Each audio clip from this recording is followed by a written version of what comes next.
Halo, ketemu lagi dengan saya Kus Indarto di acara Kota Seni Kita. Ini acara yang berkaitan dengan soal seni dan budaya yang mengulik tentang soal-soal seni dan kebudayaan yang ada di Yogyakarta.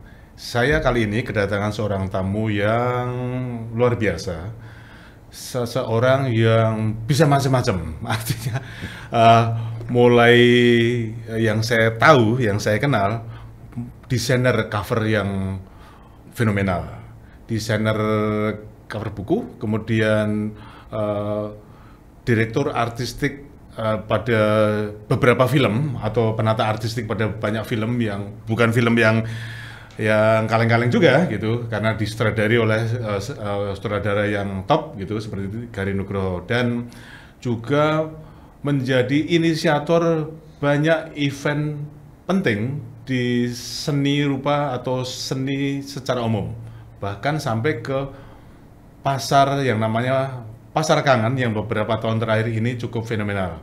Itu bukan sekadar sebuah perhelatan yang menggiring publik ke soal konsumerisme atau konsumtivisme, tapi saya kira itu sebagai sebuah peristiwa kebudayaan yang didasarkan pada tujuan-tujuan yang berkebudayaan. Itu yang penting. Makanya saya perlu mengundang tokohnya kali ini yang saya kira sudah sangat populer di Yogyakarta, Mas Ong Hariwahyu. Halo Mas Ong, apa kabar? Halo, Wah, baik Mas Gus. Ong Hariwahyu Widodo ya? Nama Itu nama Ong itu panggilan. nama panggilannya Ong, tapi nama aslinya tuh di KTP ya Hariwahyu Widodo. Unik. Nah, Lumayan lah, no Widodone. kayak presiden ini. Mas Ong, apa kabar Ya, nih? baik. Nah, Mas Ong ini menarik untuk saya perbincangan, tapi saya harus bingung nih dari mana memulai. Oke, dari kebingungan itu saya ingin memulai dari soal berkesenian. Anda mengawali sebagai seorang seniman itu eh, dari mana? Dan kemudian bagaimana Anda berkesenian? Iya, kalau menjadi seniman apa kan saya juga tidak merasa menjadi seniman gitu ya. Yang nyebut saya sebagai seniman kan orang luar. Tapi memang kalau dalam bidang seni memang sejak kecil lah. Sejak kecil itu dulu seneng gambar, terus sering ikut lomba gambar sejak TK, SD, SMP. Dan juara. Ya, saya waktu itu itu menangan lah waktu SD, waktu TK kayak gitu. Terus tamat SMA, saya daftar di ASRI, STSRI ASRI, Sekolah Tinggi Seni Rupa, Seni Rupa Indonesia. Indonesia ASRI di Gampingan tahun 80. Nah, mulai dari situ ya sudah belajar seni, diajarkan ya sejarah seni, teknik seni dan lain sebagainya. Nah, dari situlah saya kira itu yang merupakan stimulan saya untuk selalu bergelut dalam bidang seni. Di samping saya sekolah formal di ASRI, juga saya banyak bergaul dengan komunitas-komunitas di luar seni rupa. Misalkan saya bergaul dengan teman-teman dari UGM, dari UII waktu itu ya. Ya. Teman-teman UI bikin majalah, saya yang bikin yang layout, saya yang bikin covernya. UGM juga seperti itu. Artinya dari hubungan-hubungan yang informal itu yang menambah pengetahuan saya. Begitu juga saya bergaul di komunitas-komunitas seperti di Pak Kayam waktu itu, Umar Khayyam. di sama MH kayak gitu. Terus teman-teman teater dengan Gandrik, dengan teater-teater yang lainnya. Waktu itu Jogja masih sangat kondusif, kita selalu ketemunya di Seni Sono. Saya kira kayak Situs seni di ya, Gedung Seni Agung Sono ya Gedung sekarang. Agung itu. Nah, saya kira ruang-ruang itu yang ruang sekolah yang informal itu yang justru menambah pengetahuan-pengetahuan banyak, bukan sekedar teknis menggambar atau teknis seni, tapi bagaimana mengisi tentang wacana-wacana seni dan lain sebagainya. Lah, ketika itu saya jadi ingat kata-katanya si Ki Hajar, di mana setiap ruang itu adalah sekolah, di mana setiap orang itu adalah guru. Yang itu saya pegang sampai sekarang. Bahkan sampai sekarang pun saya juga harus banyak bergaul dengan banyak orang, dengan bakul-bakul pasar, dengan para pemancing, dengan bakul tanduran, ya gitu. Itu saya belajar sama mereka gitu. Dan bahkan sama sekarang anak-anak muda itu ya, sekarang di Jogja banyak anak filmmaker muda lah gitu. Saya juga belajar sama mereka gitu. Jadi menurut saya ruang belajar tidak terbatas. Kalau ada media atau publik yang menyatakan Anda adalah seniman organik, Ya. itu maksudnya apa, Mas? Kok kayak pupuk ya? Pupuk organik. Sebenarnya organik itu kan hidup. Ya. Gimana persisnya menurut Ya, perspektif Anda? Gini ya, setiap gagasan itu harus hidup. Jadi misalkan kita punya gagasan, satu gagasan misalkan mau membuat apa gitu, sudah didesain. Nah, ketika kita mengeksekusi, kita harus membaca ulang. Oh, ini kalau ada relasi ini akan jadi hidup, akan jadi hidup. Jadi satu organik itu yang sebuah gagasan yang tidak selesai dan tidak bisa dibunuh lagi sampai tidak bisa dibunuh. Karena ada gagasan yang ini bisa dibunuh. Dibunuh itu, oh ternyata ketika kita lihat dari dimensi lain, ini ternyata mentah. Bagaimana mencari gagasan yang sekiranya itu tidak bisa tergantikan ya, tidak bisa ya. Ini kalau saya maksud tidak bisa dibunuh karena itu pencariannya adalah hidup itu. Hidup itu apa ya, berkembang, selalu dicari. Gitu. Nah itu sebenarnya menurut saya adalah pengertian di organiknya. Misalkan ketika saya ya contoh lah kayak pasar kangen lah misalkan gitu ya. Itu desainnya ya sudah ada orang jualan ada ini, tapi enggak lah, jangan jualan tok. Ternyata dari jualan itu, oh ternyata ada pendidikan tentang lingkungannya. Oh ada pendidikan tentang bagaimana mendidik orang manajemennya. Bagaimana mendidik orang tentang sejarah makanan. Jadi tidak hanya sekedar jual makanan.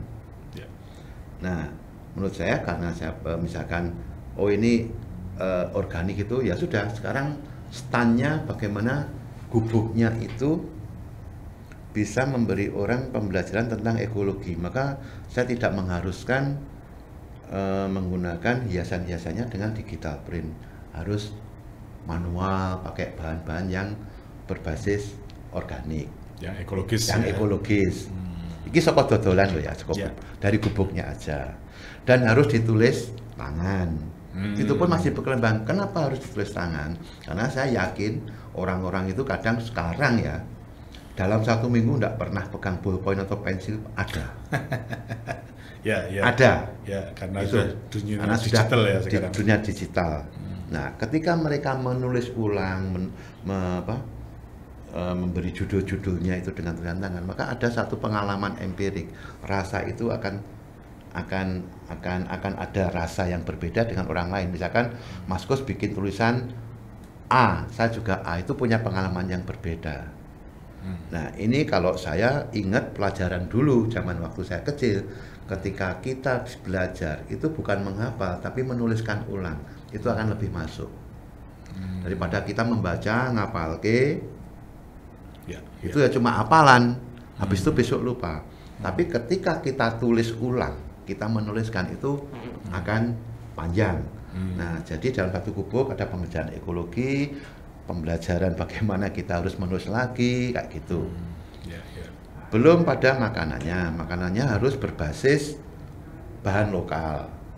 Misalkan itu ada pembelajaran tentang kesadaran orang akan material lokal. Misalnya tentang telo, orang akan sadar dengan telo. Nek wis eling telo, eling petani ketelanya. Ketika eling petani ketelanya, adakah lahannya, adakah bibitnya. Jadi itu organik, hidup terus. Jadi satu gagasan ini bisa berrelasi dan itu hidup. Jadi seperti pasar kangen seperti itu tidak sekedar dodolan. Jualan laku iya. Tapi bagaimana raw materialnya ini masih adakah di Indonesia? Masih adakah di kita? Kita bisa membayangkan ketika pohon tela hilang ya kita nggak bisa makan gerdok, nggak bisa makan tape. Maka ketika itu hilang ada sebuah kebudayaan yang hilang. Karena kuliner itu kebudayaan teknologinya, kebudayaan pertaniannya, kebudayaan pengolahan bahan, kebudayaan pembuatan varian makanan, ada tape, ada getuk, ada telo goreng dan macam-macam. Kalau itu hilang, ya sudah, kita rugi, kita kehilangan itu. Nah, sebenarnya Mas Om, saya potong dikit ya, karena sudah terlalu jauh ngomongin soal Pasar Kangen. Saya mengingatkan lagi nih ke penonton, Pasar Kangen ini pertama kali muncul di Taman Budaya Yogyakarta, kalau nggak salah ya.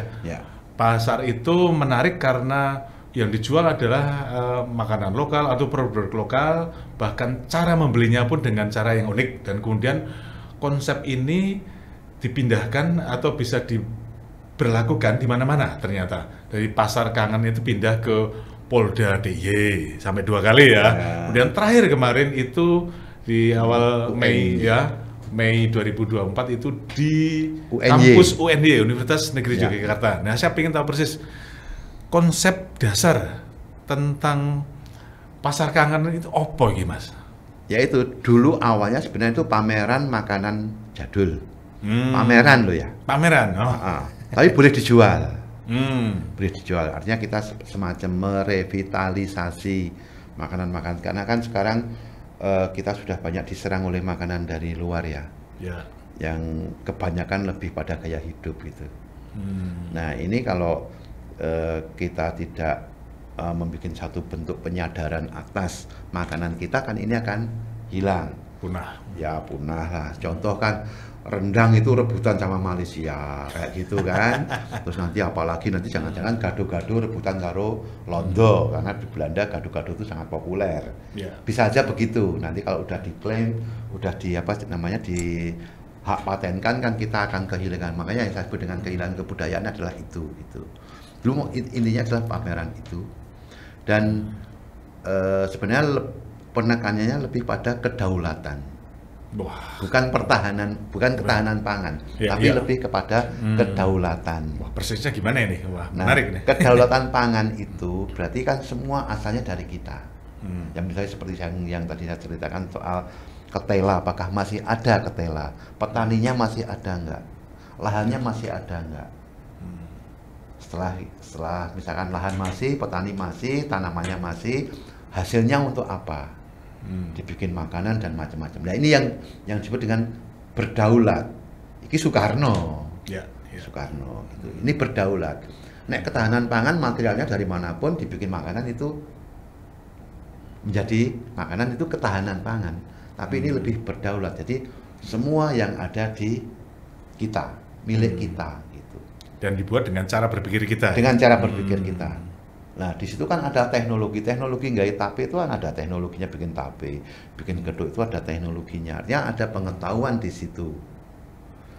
Nah, kalau itu nggak ada, berarti kita kehilangan pengetahuan, kehilangan apa? Sejarah. Sejarah panjang loh itu. Sejarah panjang banget. Kita akan jadi hilang gitu. Nah, itu tadi motivasi dari Pasar Kangen. Dan berikutnya yang tadi saya ceritakan seperti gubuknya itu kan saya pakai bambu, pakai anyaman rumbia kayak gitu. Dan itu sebenarnya pembelajaran arsitektural. Tidak ada logam sama sekali ya di situ ya. Studi arsitektur, konstruksinya dan semua model ikat. Tidak ada paku. Itu. Dan itu ada ahlinya, ternyata orang itu ya itu harus diberdayakan, orang yang ahli gitu, dengan sistem ikat, dengan sistem ini, bukan karena biar unik, bukan. Kalau unik ya pastilah itu ya, tapi bukan soal unik, tapi ini ada pembelajaran arsitektural, sistem ikat, bukan sistem paku, bukan sistem ini. Dan itu ternyata ada orangnya, dan terkader nggak? Terkader. Itu terkader. Dan misalkan pohon rumbianya masih ada dan mereka menganyam itu masih kayak gitu tuh masih. Ada turunannya yang ada karena yang membuat lagi yang bekerja sekarang anak-anak muda, banyak anak-anak muda yang masih bisa. Keren itu kayak gitu. Nah, jadi itu Pasar Kangen. Lantas di gubuknya ini masuk di dalam dunia seni rupanya, seni rupa vernakular. Artinya seni rupa yang berasal dari rakyat, Ya. vernakular, yang makanya yang ditulis tangan, yang ini bukan yang dicetak, yang masinal, ya, mesin. masinal. Nah, dalam dunia dalam perhitungan matematika ekonominya, kalau mereka menggunakan digital print, yang kaya yang bikin digital print dong. Uangnya larinya ke sana. Oh, sana sudah kaya kok dibikin kaya lagi, kayak gitu kan. Ya, ya. Nah, agar ini biar di mereka juga gitu. Dia bikin sendiri, menciptakan sendiri. Jadi pasar kangen itu intinya adalah ruang produktif dan ruang kreatif. Ruang produktifnya apa? Ruang produktif tentang arsitektural, ruang produktif atas makanan, atas seni rupa. Ada unsur seni rupanya. Nah, pasar kangen itu awal muncul kapan dan bagaimana respon publik dari awal sampai sekarang? Dulu itu 2007, jadi itu sebenarnya kan saya ya? banyak teman ya, di situ ada Samuel Indratma, ada beberapa teman dari Taman Budaya juga. Waktu itu kan untuk program trauma healing pasca gempa. Itu 2007 itu. Waktu itu ada program di Taman Budaya yang disebut dengan seni pertunjukan, karena untuk trauma healing dari desa-desa itu pentas di sana. Tapi ketika kalau di kampung di Jawa ada pentas mesti harus dodol ya. Ya, ya. Nah, makanya kita punya ide, oh coba deh ada yang otomatis jualan pasti, ya. Dan mencari penjual pada saat itu sulit. Kita masih mensubsidi. Yang jual tuh dikasih duit sama dikasih makan. Itu pun sulit mencari orang untuk yang jualan ya. Waktu itu sekitar kita bisa menghimpun cuma 10 pedagang, itu pun dibayari, nek payu dipek kayak gitu. Itu sampai 3 kali kayaknya kita mensubsidi, lama-lama laku-laku ya sampai sekarang lah. Sampai sekarang pun justru kita buang, nggak nyari lagi. Nyeleksi itu ya. Itu sekarang lagi menyeleksi ya. Nah, lama-lama dari 2007 dulu konsepnya adalah kita ingin memamerkan makanan-makanan tradisi yang sekarang ya masih tetap, tapi sekarang kan lebih menjadi bentuk-bentuk pembelajaran tentang lingkungan, tentang itu perkembangannya, tentang revitalisasi makanan tradisi, jadi menjadi itu gastronomi makanan, workshop makanan kayak gitu. Ya, ya. Nah, sebetulnya ketika berproses itu mungkin ada evaluasi ya, ada upaya untuk memperbaiki bagaimana ke depannya. Itu betul-betul hanya mengandalkan feeling Mas Ong untuk bisa survei ke lapangan, atau dengan orang-orang yang punya kaitan dengan itu, dengan pasar, dengan produksi makanan itu, mamanya, wah harus evaluasi nih, harus riset gitu. Ya, ada sih, kami hanya bertiga sebenarnya. Yang kesininya ya, yang cuma bertiga. Memang ada yang, oh di sana ada makanan yang ini bikin ini, itu coba kita dititeni lah, dititik besok diajak. Jadi ada tim yang itu. Kalau yang selanjutnya ya feeling, karena saya selalu memikirnya gini, setiap saya berbuat sesuatu, membuat sesuatu dengan framework kesenian, yang saya pikir itu manusia, bukan outputnya. Ya, ya. Neng aku mikir manusianya. Iki kalau saya membuat hal semacam begini, ini keuntungan bagi manusia apa ya? Oh, menstimulan. Oh, ada keuntungan ekonomi. Oh, ada keuntungan ini. Itu saya selalu mikirnya seperti itu. Ya contoh pasar lah. Ya. Ini yang banyak orang yang sekarang, wah pasar kangen mesti laris, cuma unsur ekonominya aja. Sebenarnya tidak. Yang dibaca orang seperti itu ya? Iya, maka yang daftar berjubel-jubel karena laris, karena duit pikirannya. Bagi saya enggak. Wine wis lah itu bonus gitu, tapi bagi saya bukan itu sebenarnya. Bagaimana ruang pasar kangen itu menjadi media kreatif produktif bagi siapapun, karena ada workshop, ada mainan anak-anak, ada barang antik, jual-jual barang antik itu kan orang kalau ke sana kan belajar sejarah secara tidak langsung. Ya. Oh, ada mesin ketik itu seperti ini toh. Oh, ada kertas karbonnya seperti ini. Oh, ada semacam ini. Sebenarnya itu kan memberi pengetahuan pada masyarakat belajar sejarah secara tidak langsung. Ya.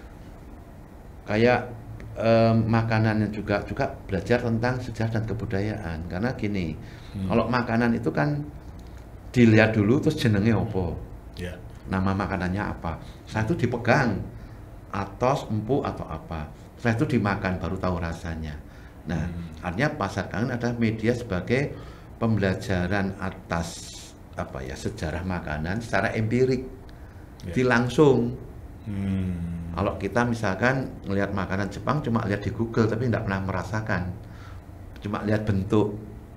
Nah, kalau di Pasar Kangen bisa melihat bentuknya, tahu namanya, syukur tahu sejarahnya, tahu cara bikinnya, tahu nilai rabanya, tahu rasanya. Itu. Jadi saya selalu berpikir organiknya tuh di situ. Apa tuh iki? Urutannya apa sih? Hingga segitu gitu. Nah, ini juga pemirsa, saya ingin memberitahu juga, Mas Ong ini juga seorang tokoh yang pernah mengawali membuat peristiwa seni atau peristiwa kebudayaan yang namanya Merti Dusun. Ya. Saya pernah satu kampung nih dengan Pak Ong. Merti Dusun di Nitiprayan, Kecamatan Kasihan atau Ngesti ya, Bantul. Nah, Merti Dusun itu sebetulnya konsepnya apa ya? Kira-kira nyambung nggak dengan Pasar Kangen? Gimana itu persisnya nyambungnya? Jadi gini loh, itu yang penting orang itu berbuat dulu. Soal hasilnya kayak apa, baik, buruk, bagus, soal nanti. Karena baik, buruk, bagus itu sangat relatif. Setiap orang berbeda-beda. Ya seperti Pasar Kangen. Pokoknya kowe iki niate gawe panganan sing berbasis bahan lokal, gawe yo. Soal enak ora itu tes di pasar. Payu kok ora tes di pasar. Nah, seperti Merti Dusun. Yang penting orang itu berbuat dulu. Jadi gini, makanya dulu waktu itu saya konsentrasinya lebih pada anak-anak. Anak-anak itu investasi. Karena kalau anak-anak itu pasti orang tuanya ikut. Masih melu kayak gitu. Jadi dulu core utamanya adalah itu. Maka waktu itu kesenian saya gunakan sebagai media, bukan tujuan. Media bukan tujuan. Bukan tujuan. Seni bukan tujuan, tapi seni sebagai medianya. Nah, kayak apa seni sebagai media? Misalkan gini, bagaimana agar orang sak desa ini muncul metu kabeh, keluar semua di desa dan terlibat. Maka kemarin saya menggunakan metode ini, ya paling efektif karnaval.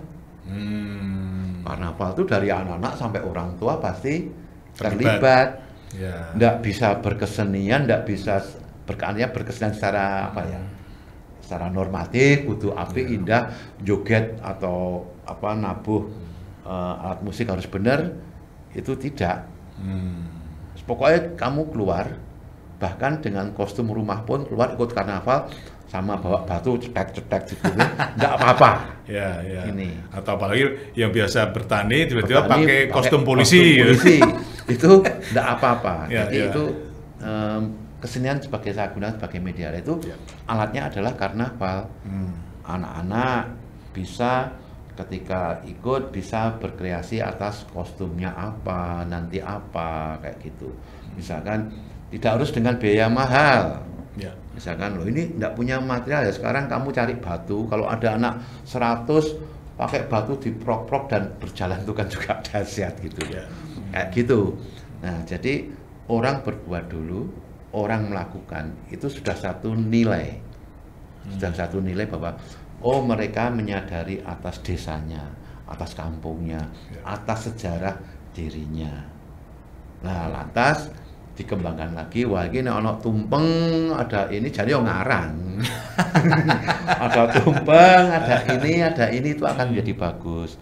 Akhirnya itu terus berkembang dan ide-ide tidak hanya sekali saya, justru ide itu muncul dari mereka. Masyarakat. Jadi saya memberi stimulan kayak ini, masyarakat akan muncul ide, oh bikin ini, oh bikin ketoprak, bikin keroncong, bikin silahkan. Sebatas mereka punya potensi itu silahkan. Gitu. Nah, maka itu menjadi program tahunan. Merti Dusun, Pasar Kangen. Nah, ya awalnya dari kita itu. Sisi yang lain, seorang Ong Hariwahyu itu adalah juga penata artistik film.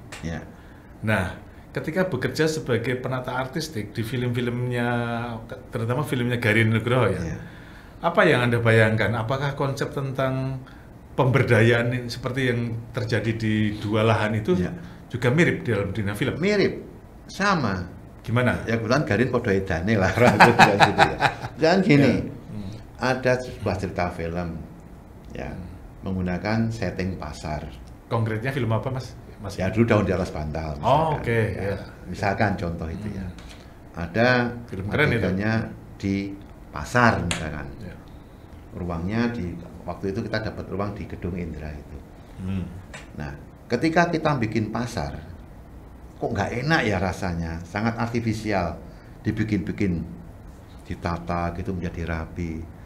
Ya lama-lama kita lihat kok nggak enak ya, akhirnya kami ke Beringharjo, nunjuk berapa orang, besok jualannya pindah ya. Jadi pasar itu, ya bener orang yang jual itu, tak pindah ke lokasi syuting. Organik ini ya? Iya menjadi. Ya, ya. Karena dia udah terbiasa menata dagangannya di mana, cara mengikat tenda-tendanya gimana, udah otomatis tambah jadi. Nah, ketika saya yang bikin kan saya bukan ahlinya itu. Ya, ya. Elek, ndak enak, ndak ada roh gitu ya, ndak ada rasa. Ndak. Tapi ketika mereka jadi. Nah, jadi saya percaya ya serahkan pada ahlinya lah. Gitu. Jadi saya selalu kalau untuk set itu saya melihat oke, ini ya sebenarnya ditata bisa, tapi itu menjadi artifisial enggak. Di kepekaan saya enggak menarik. Ya udah saya menggunakan orang yang aslinya yang bikin kayak gitu. Jadi nah itu yang disebut dengan peristiwa organiknya di situ, memanfaatkan banyak orang, memperkerjakan banyak orang kan, mereka ya di syuting ya dibayar terus gawe kuwi gitu lah. Jadi bukan saya menggawe, ini nggawe, tidak. Karena selalu kesenian saya menggunakan itu. Bahkan kalau yang sifatnya seni pribadi saya menggunakan artisan. Ya, ya. Ya, saya menggunakan artisan yang ahli itu. Jadi saya menyutradarai. Ya memang ada yang saya sentuh sendiri ada. Tapi kan itu akan membuka peluang banyak ahli. Ya. Kalaupun dibayar ada peluang untuk ekonomi juga. Dalam posisi itu sebetulnya Anda berposisi sebagai fasilitator gitu ya? Fasilitator. Atau sebenarnya ya mendirect ya. Gitu ya. Karena menyutradari, mengorganisir itu ya? Mengorganisir kayak gitu. Oke, kembali ke soal pasar kangen itu. Ini tampaknya fenomenal dan menarik. Apakah kemudian ada pergeseran ketika penjual atau peserta yang berjualan di situ banyak, dan kemudian apakah juga tetap terseleksi atau Anda sebagai penggagas di situ tetap memiliki rambu-rambu yang tegas dengan konsep awal?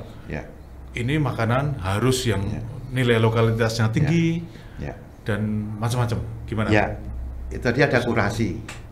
Kurasi. Okay. Tetap ada kurasi. Nah, celakanya kadang orang kita itu jadi malas. Kenapa?